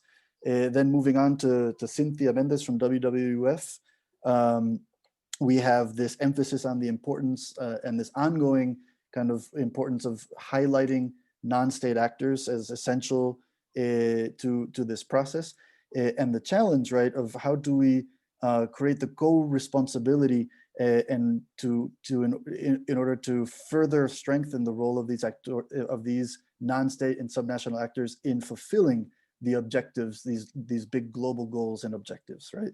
So there's this huge challenge of how to take these global goals and objectives down to a local level and create alliances. And she gave, of course, the very valuable case example of the alliances for climate action that WWF is supporting all over the world, in which they join together actors from local governments, private sector, civil society, academia, in order to further these goals and respond to this challenge of how do we bring these global goals down to a local level and implement them through local multi-sectoral strategies. Moving on to Rodrigo Corradi from ICLE South America. Rodrigo emphasized very strongly the issue of inequity as an issue that unifies Latin America to a certain degree, right? And especially their manifestation in urban areas, and how this focus on inequity, which we did see, right, at least in one of the pathways presentations, that Birju mentioned a specific focus, right, on social inequity within the waste and consumption pathway. So there's a call from Latin America in order to try and transversalize this issue throughout all of the different pathways. And finally, Ana Gabriela from ICLE, Mexico, Central America, and the Caribbean region, also reiterated very strongly this idea of resilience as something that is of primordial importance throughout the region. This needs to be a focus from the perspective of Latin America. And also, Ana Gabriela spoke a lot about the importance of maintaining a certain narrative, a positive narrative about communicating with local authorities in a way that puts these pathways into a focus on green and sustainable recovery, right? And trying to maintain a certain level of enthusiasm in bringing these global challenges and goals down to a local level. And one specific way that she pointed out that this could be achieved, right, is through also tying them in with the SDGs. So how we can also transversalize SDGs throughout the pathways and highlight this would also be a big help towards communicating these kinds of issues to local authorities and local governments. And then to one final comment, Ana Gabriela also mentioned, right, all of this in the context of the road to the COP26 in Glasgow, right? So just to mention that this has been a very interesting experience from my perspective. I think it's pretty unique, right? Having this kind of an instance for representatives from a region to provide their feedback for the Pathways process.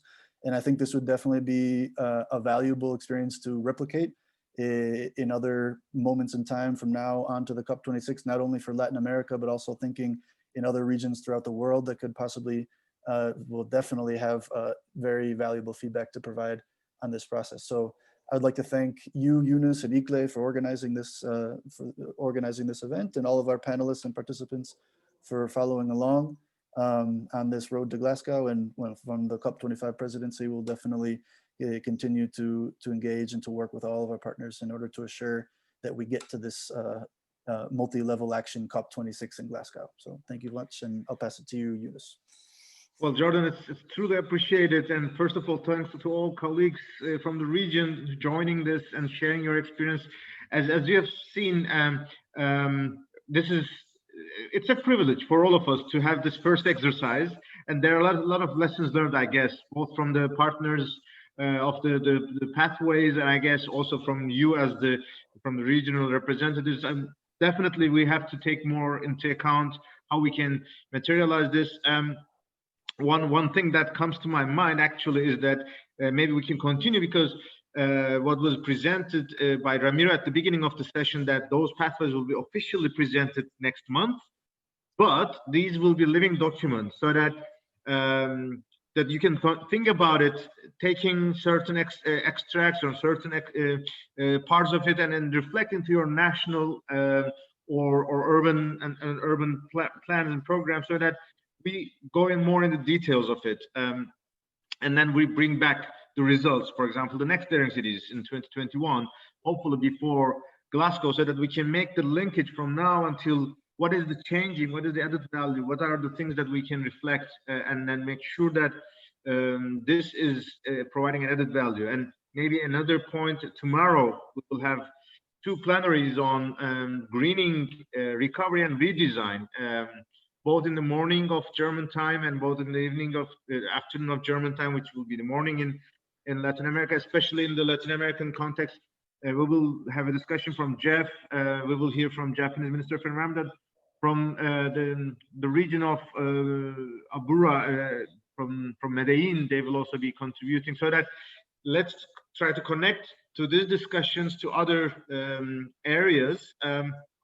And I'm very happy Megumi Endo is from UNES Secretariat, is also with us. She's listening. She's been doing an unbelievable job to help all the pathways and to help us to focus and then deliver the results. So she's also receiving all these feedbacks, and when we will convey it to the champions, obviously later on.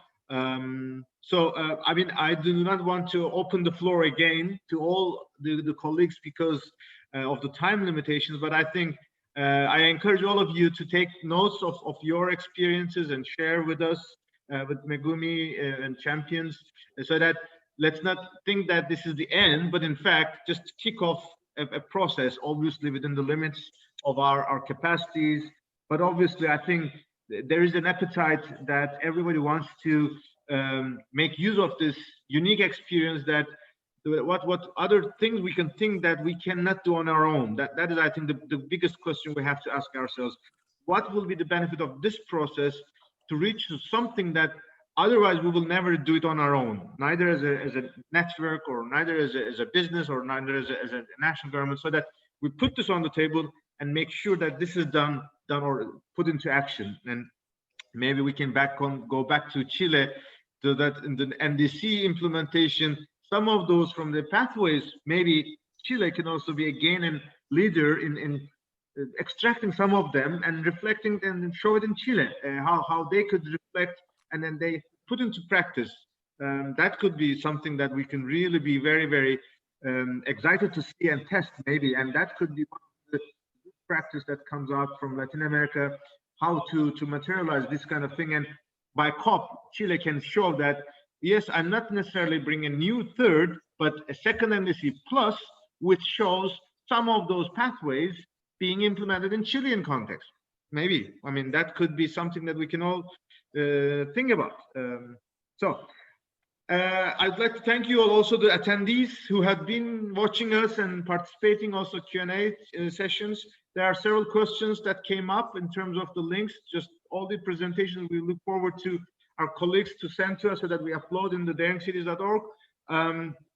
And we look forward to continuing this experience and definitely show to the world that climate action is not postponed. In fact, it is even more accelerated, and that we bring back to the service to our citizens, to our constituencies, that we could be positive and hopeful for transformation is taking place, and make sure our governments reflect this in before and at COP 26 in Glasgow. With this, good evening, good afternoon, good morning to all of you wherever you're joining, and thanks a lot for all your support.